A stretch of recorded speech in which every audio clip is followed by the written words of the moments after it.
And we begin with that breaking news, a traffic nightmare on the ICC in Montgomery County. Police say a person on a motorcycle died after crashing into a police car, and that ended with lanes shutting down in both directions, cars driving all over the place, all to try and escape the backups. Good evening, I'm Leslie Foster. It was truly a mess, and for the driver stuck in all of this, it was a headache. The ICC is still closed right now. Our Casey Nolan is nearby to walk us through all of what happened. Casey, this started what time? A little after 7:30?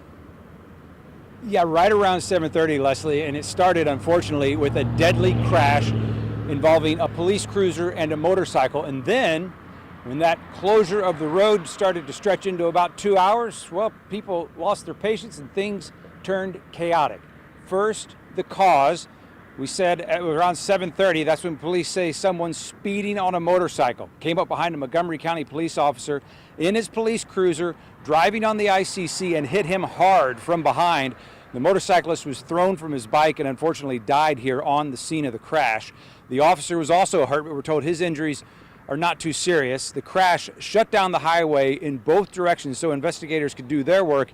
And like we said, when that shutdown started to drag on, people stuck in traffic lost their patience, started to turn around and drive the wrong way on the highway. From Sky 9, we could see it was a mess. Some cars were weaving in and out of oncoming traffic. Now, Montgomery County police tell us at some point they did tell people to turn around when it was safe to do so, but the chaos started before drivers got the green light from police. We spoke to one woman who was stuck in the middle of it all.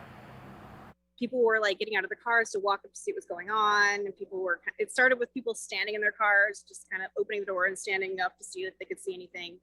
And then people started walking up from further back to see what was going on.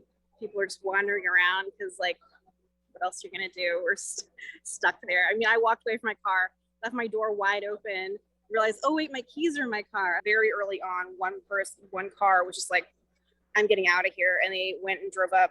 When people started turning around for themselves to drive on the shoulder, I was like, I don't know where they think they're going, but I waited for the cops to tell me when to go. As for the crash that started all of this, police say that motorcyclist was traveling at a high rate of speed, in their words. We talked to one man who lives nearby. He says he's not surprised. He says speed is an issue, especially with motorcycles on the ICC. He says when the weather is nice, they like to open it up on the straightaways, and he worries this won't be the last crash like this. These bikes, they're racing bikes that Maryland allows in the state of Maryland. We wonder why people are dying. You know, I couldn't drive an Indy car on this road, yet they are driving racing vehicles on these roads. They flip their tags so they can't be identified. It's completely lawless behavior, and from the governor on down, people have to start to pay attention. There's going to be more news reports like this, unfortunately, more loss of lives. The highway is still shut down, both directions, all lanes from exits 3 to 8, while the investigation continues. And right now, Leslie, no word on when it could reopen. Yeah, what an incredible chain of events there. It's a miracle that nobody else was hurt, given how all the cars were going in so many directions after this. Wow.